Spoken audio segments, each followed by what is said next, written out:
Hey, how's it going, guys? It's Ryan from the Nostalgia Factor here, back again with another review for you guys today. And today, guys, I know that I said that I would be doing the next two Kingdom Hearts games to finish off the June marathon, but I figured I would do the Devil May Cry 5 review that I mentioned in a previous video for the Devil May Cry 4 review. And since I've recently completed it, let's see how this game holds up.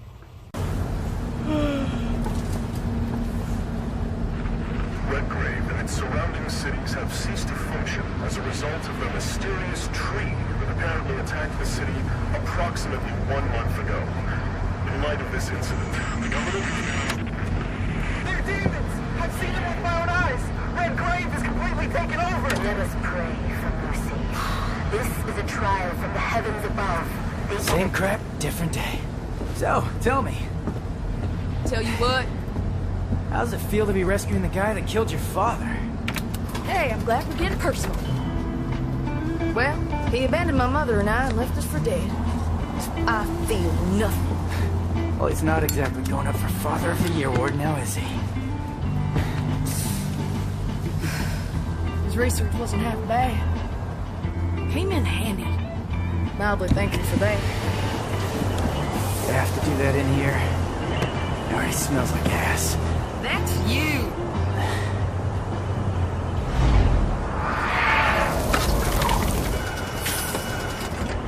Hey, Nico! Don't lose your tits. I see him.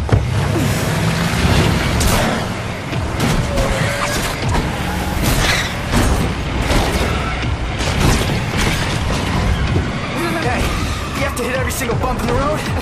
Gonna ruin my groove.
Devil May Cry 5 was published and released by Capcom back in 2019, so not very long ago, about a year at the time of this video's recording at the very least, if you're watching this around the release date of this video anyway.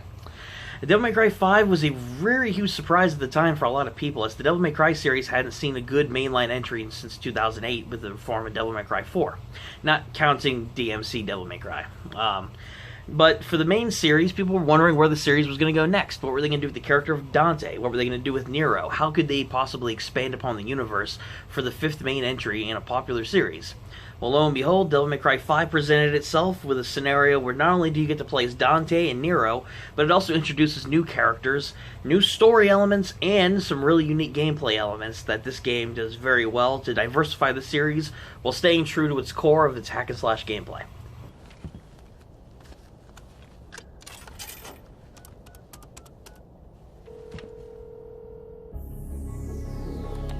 You're up, Nico. You know I got you covered, asshole. Try not to get us killed on the way there.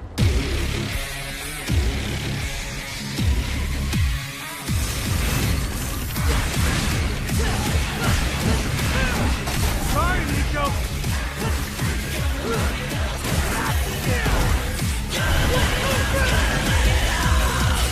Take your time.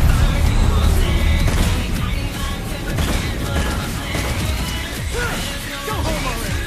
I'm going to change up the way that I structure the review a little bit here, as there are a few things that I want to talk about the game does brilliantly, and then there's some more diverse gameplay aspects I want to get into, because this is a very unique entry in the Devil May Cry series, not just for being able to play certain characters, or multiple characters in this case, but each of them have their own unique play style, and I really love that about this game. So, let's get into the obvious stuff first to talk about, and that would be the graphics and the music. First off, graphically, this game looks amazing. There is no denying that whatsoever. I've thought past Devil May Cry games that came out in the early 2000s looked really good for the time.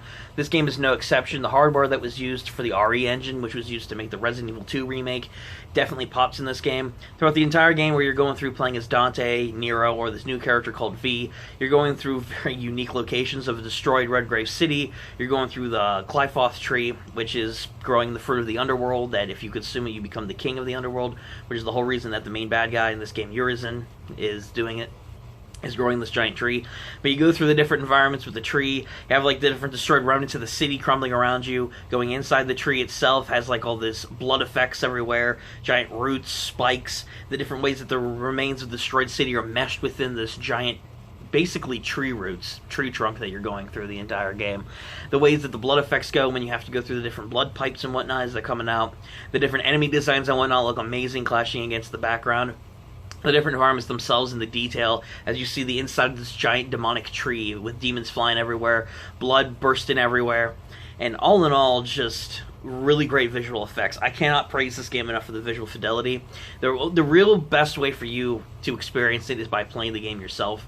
The game looks amazing for the Qlipoth tree, for the destroyed city, for the different boss encounters, for the enemy designs, for the way the attacks and movements go, for all the characters that you play as. It just all looks amazing. I couldn't describe it any better than that. It looks great. Musically, this game too, I feel like this game is fantastic with the music. Definitely better than Devil May Cry 4's music, and I think it is, in some areas, better than Devil May Cry 3. I think it's about on par as far as that goes. Devil May Cry 5 has such a unique music style that every single character you play as has their own music theme and track. And my favorite one was Pulled My Devil Trigger for Nero's main theme, which I really love that song. It's a song that... One thing that appeals to me in music for video games, it's not just if the song works while you're playing the game, it's also if there's any unique tracks or anything that stands out that makes you want to listen to it afterwards casually, like on your phone or on your stereo, Bluetooth, whatever. A song that you want to listen to afterwards because you love the game soundtrack that much. If a game can accomplish that, then it says something, and Devil May Cry 5's soundtrack accomplished that for me. Fantastic music, fantastic visuals.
The story, as far as Devil May Cry standards goes, is pretty good. It's an in-depth story involving Dante, Nero, and V, each of them going for their own respective reasons in order to take down this new demon king, Urizen, who's grown the Qlipoth tree in Redgrave City, thereby destroying it, in order to obtain the fruit, in order to become demon of the underworld, aside from Mundus. Of course, everything goes wrong at the beginning. Dante goes into a coma for a month, Nero loses his arm near the beginning of the game, and of course V and Nero have to retreat, eventually going back a month later in order to finally end the evil that is Urizen. Story works really well. There's a lot of really good emotional stakes and a lot of mysterious stuff for like V, reasons for Dante in order to discover more about Virgil, and of course Nero discovering more about his own heritage that was hinted at in Devil May Cry 4. The story works brilliantly, and I think it was a fantastic addition to the Devil May Cry series. I personally prefer 3 for my own personal reasons, for the structure, for the characterization of Dante, for his interactions with the various different bosses and main characters within the game, and the just drastic telling between Arkham being a somewhat really good villain too, and of course the interaction between Virgil and Dante I don't think you could replicate in any other Devil May Cry game other than Devil May Cry 3. While Virgil, spoiler alert, does indeed appear in this game at some stage, I will say the unique way that he's brought back I think was pretty cool, but at the same time though canonically kind of makes me wonder how it worked after Devil May Cry 1. Nonetheless, though, Devil May Cry 5 still has a fantastic story. Good characters are introduced. There's some characters hinted at from the Devil May Cry anime and, of course, previous games that make voice cameo appearances, which were very nice to see. And all in all, Devil May Cry 5 has a really good story with each playable character for Dante, V, and Nero, respectively. Each of them have their own reasons for fighting. Each of them have a reasonable amount of screen time with each mission. And it's just all really cool. You get to diversify and play each of them about as equally as you could expect, so each of them get their own spotlight. Overall, Devil May Cry 5 has a really good story, too.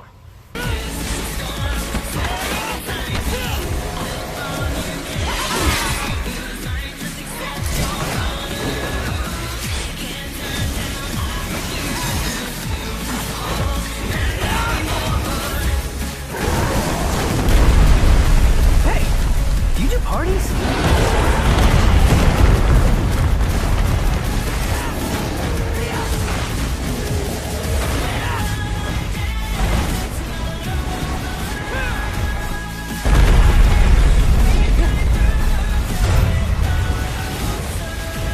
Now, the different gameplay styles, I want to break down this into talking about each of the characters individually, because each of them have their own unique play styles. Dante, for example, I'll start with him because his is the most simple and most familiar in comparison to other Devil May Cry games. Dante in this game has his usual hack-and-slash kind of gameplay. He has Rebellion, he has Ebony and Ivory, he has Coyote A, his shotgun, he has all these different old weapons that you remember from past games that he's wielded. They all work pretty much the same, and the control for every single person here is very fluid and fun to execute. I really did enjoy it. There's no complaints there. Each of them feel weighty enough, they feel fast enough, they feel satisfying enough to execute different combos. Sword slashes, bombs going off, summoning different demons to attack and shred demons to pieces, using various arms like what Nero has in order to blow enemies up and knock them into the sky with his Devil Bringer ability in a more unique fashion, which we'll get into in a second. But with Dante specifically, though, so no complaints really with the gameplay or the controls. Dante, though, like I said, handles mostly normally for the most part. He does have some new additions, though. Picture Dante from past Devil May Cry games, but just buffed up. Halfway through the game, Dante absorbs his sword Rebellion and gains a new form that you can charge up. Now, granted, it can be a bit cumbersome to charge up from time to time if you're in the heat of battle, but once you do it, Dante transforms into an even more demonic form, where he's much stronger, he's faster, can shoot fireballs, hits like a truck, and is able to use a more wide variety of abilities, even though for a shorter time, can decimate all the demons that you come across for the most part, which are fantastic times as well. Dante also has a classic loadout with his double trigger and whatnot. Double trigger I actually found works better than Devil May Cry 3, actually, and I compared it to Devil May Cry 3 because that's considered the best game in the series. Devil May Cry 3, granted, for the story in that game, you started off with the double trigger. It wasn't that as amazing as other games. Devil May Cry 5, though, amps it up to 11, though. You're a lot stronger, a lot faster. You can switch between weapons and whatnot on the fly. I think that is really cool, Dante's selection of weapons as well, in addition to all of his usual abilities coming back and his newly upgraded demon form. He has a wide variety of abilities and weapons available to him, which I found really cool. One detail that I especially loved is, toward the end of the game, one of the bosses Dante fights is King Cerberus, which is a throwback to Devil May Cry 3, as he didn't fight the King Cerberus, but he did fight a Cerberus at the beginning of the tower that he went through the game. This time, when he defeats the king of all the Cerberus demons, he actually gets nunchucks. Not only are the ice nunchucks this time, though, they're thunder, and they also have fire elements with them. And they work very well, smooth, and fluidly in battle. I personally used them a lot during the latter half of the game. Dante also has a standard sword, Rebellion, partway through the game before he absorbs it. He also has the Sword of Sparta. He has this really cool motorcycle weapon that he picks up that, even though it does take a second to charge up from time to time when you're swinging it around, it still works really well, and he's able to decimate enemies with, again, it's a motorcycle. Like, what more could you deny about that? But there's all sorts of various cool bits like that Dante has, and all in all, though, without dragging it out, Dante plays very similar to how he did before, but it's just a more upgraded version of him.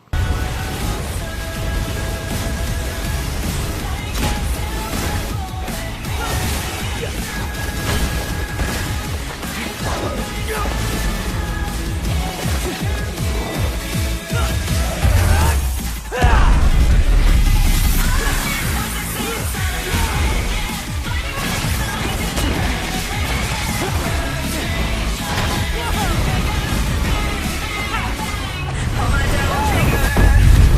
Nero's playstyle is also a bit more familiar. If you guys have played Devil May Cry 4, you'll know the big thing about Nero, besides his sword revving up ability and obviously his blue rose gun, the big thing for him was the Devil Bringer arm that he had, where he could string together combos with enemies. He could drag them close to him, slam them to the ground, or execute far different combos in relation to punching them up into the sky. There was a lot of cool things around that. Well, canonically in this story, since Nero lost his arm at the beginning of the game, Nero's ability in this game is he can purchase different literal devil arms. Instead of the weapons called devil arms, weapons that you get from demons you defeat, or bosses, he literally has a devil arm, where the mechanic that's introduced in this game at the beginning, the daughter of Agnes, from the previous game, is able to make him different mechanical arms with all sorts of different abilities and whatnot, and you can change your loadouts in between missions and whatnot that you play as Nero. You can purchase different arms, you can also purchase different upgrades for various different abilities. Each of these arms serves a different purpose. Some have better range, some have better power, some of them have better kinds of extenders and whatnot to the reach of your sword and whatnot. They each have different own unique abilities. Keep in mind though that if you're caught with your arm in a combo and it breaks, you have to go and replace that arm. And if you lose all your arms in the mission, well, I don't think you'll be severely handicapped too much, pun not intended, but it is more reliable to have them around, especially because it forces you to kind of be more careful if you want to keep those. While Nero's reliable enough on his own, in my opinion, with the sword and the gun, the Devil Breakers make it so much easier to end boss fights, and it makes it so much better in order to engage in combat, string together combos to build up your meter, and of course, you know, just in general, it's a lot more cool and fun. So there's a unique gameplay scenario with Nero, and I think it's really cool, the introduction of the Devil Breaker arms. I will say, I don't know why they include the option to blow up the Devil Breaker arm. I mean, on one hand, I can see why it might be useful, in order, because there is a button layout where you can just literally just shoot it out and blow it up. But at the same time, though, I understand why they have that in there, because it might be good to end like a boss rush, or it might be good to end a boss fight that you're in, might be good in order to end a swarm of demons quickly, but you still have to replace that arm. Fortunately for you, even if you lose all your arms scattered throughout the Qlifoth tree that you go through, and you can find different weapons and whatnot to re-equip to your arm and whatnot, so it's not a huge deal all in all. But Nero, again, for the most part, plays the same as previous games, but different enough thanks to the addition of the Devil Breaker arm.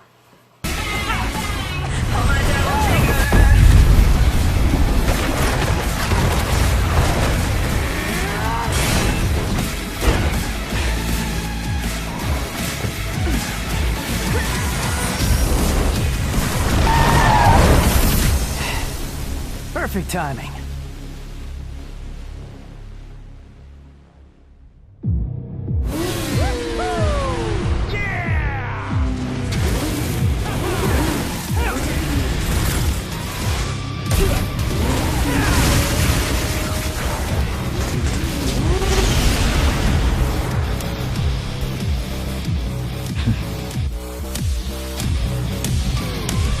Now, V, on the other hand, the most mysterious and newest character in the game, is very different. Now, V, due to his condition in the story where he's slowly dying for unknown reasons at the time, V cannot directly attack enemies. He carries a cane, and he has a demon named Shadow, who is essentially a panther, and he has a golem that is summoned that only at certain points when he executes his own Devil Breaker ability, and he also has the Gilbert Godfrey Crow, known as Griffin. So each of these guys he's able to control and upgrade. Now, for the upgrades for like Dante and Nero, you get to upgrade weapons and different styles and whatnot they have.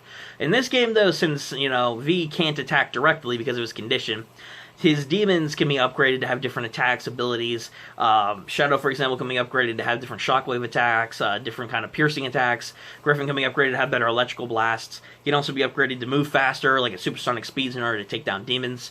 So there's different upgrades like that. You get to upgrade the demons at his disposal, not so much his own attack. His movement, sure, but not his attack. The interesting thing about this, though, while there's two different button layouts that you would normally have, like swing your sword or shoot, you control Griffin and Shadow respectively in order to attack demons, but you have to strategize and keep your distance too, because you can't take too much damage yourself, as you can't directly attack them very well, the other demons that you fight. Now, the interesting thing, though, is, too, while the demons deal a bunch of damage, and they do the fighting for V, essentially, V also... It's a weird thing, I don't know, I think it's more unique, though. I think it's cool for stringing together combos and stuff and upgrading your meter at the end. But the demons can't finish off... V's demons can't finish off the enemy demons you fight. Literally, like, when they get them down close enough, they'll turn purple, and that's when V goes in and just stabs them through the chest or the face with his cane. Which I think, again, from a gameplay perspective, like, they never really explain why they can't finish off the demons, but because they even say, like, hey, look, V, you better be ready, because you're going to have to deal with the final blow. We might be able to help you, but we can't kill them. I don't know why, they never really explain it, but nonetheless, though, it works, it's satisfying to do. I found it to be a gameplay style I wasn't too sure of when I first started playing the game, when I first experienced it, and it became one of my favorite styles to play in this series. I think it was a fantastic addition, very unique addition, in fact, and I think overall it just works really well, and I enjoy all the gameplay styles, frankly. The controls, the gameplay itself, and we already went over the visual fidelity. There's not too much wrong with Devil May Cry 5 overall that I can find. Devil May Cry 5 was a fantastic experience. It visually looks amazing, the music is fantastic, the different characterization and whatnot is fantastic, as every person has their own spotlight. The story works really well in contrast to kind of ending a saga of sorts for the Devil May Cry series with Dante and his brother Virgil. The introduction of new characters and whatnot like V are really intriguing for gameplay perspectives, and of course Nero continuing his story and of course becoming somebody greater at the very end, discovering the truth about certain parts of his heritage, will also work really well for the story. And of course, amongst the three gameplay styles with Dante, Nero, and V, each of them work very well in their own ways, and they each have their own unique combos, attacks, and just unique gameplay variations, period, that make this game fantastic to play through from start to finish. Now, with all that being said, I can't really find anything negative to really say about Devil May Cry 5. All in all, I enjoyed my experience. I will say some of the platforming bits and whatnot I found to be kind of bad in a sense at some points. There's not really many puzzles in this game, which I was actually fine with because it was all mostly combat focused. But some of the platforming bits that you have to do when platforms are timed going up the Clyfoth tree, I did find like you would get stuck really easily, you weren't very accurate in order to jump onto the different platforms, the timing was sometimes a little off, but that's just a nitpick comparison to how amazing this game is. I really loved my time with Devil May Cry 5, it's a fantastic game. If none of you have ever played it, you don't even have to play the previous Devil May Cry games to understand what's going on. Maybe for context, but other than that, though, you can enjoy this game from start to finish just as its own thing. I still think overall for the series, I prefer Devil May Cry 3 just for certain like aspects that I personally love. But Devil May Cry 5 is still a fantastic game. It is amazing. It's one of the best games I've played this year, and I highly recommend you guys go and check it out. And that's going to do it for today's video, guys. I hope you guys did enjoy. In the comment section down below, let me know what you guys think about Devil May Cry 5, and of course, anything else that you guys have to say about the review, and anything about the Devil May Cry series in general. I'd be curious to see what you guys have to say. If you enjoyed the video, give it a like, and subscribe if you guys want to catch more videos like this one in the future. And guys, this is going to be the last Devil May Cry game I think I'm going to be reviewing on this channel, unless Devil May Cry 6 comes out at some point. I'm not going to be reviewing DMC Devil May Cry. We all know how that game is. I know there are people that have positive things to say about it. That's fine. You can enjoy the game. I personally, from what I've seen, have no interest in playing it or spending money on it. So, with that in mind, though, yeah, this is the last Devil May Cry review. It's crazy, but it's still a fantastic time. I really loved it. It's kind of fitting, too. When I first started getting back into doing the reviews and whatnot, it was Devil May Cry that I started out with. So, it's kind of fitting that I would review all 5 games, and it became one of my favorite series of all time for gaming. So, either way, guys, this has been it for me, and take care. Keep on gaming.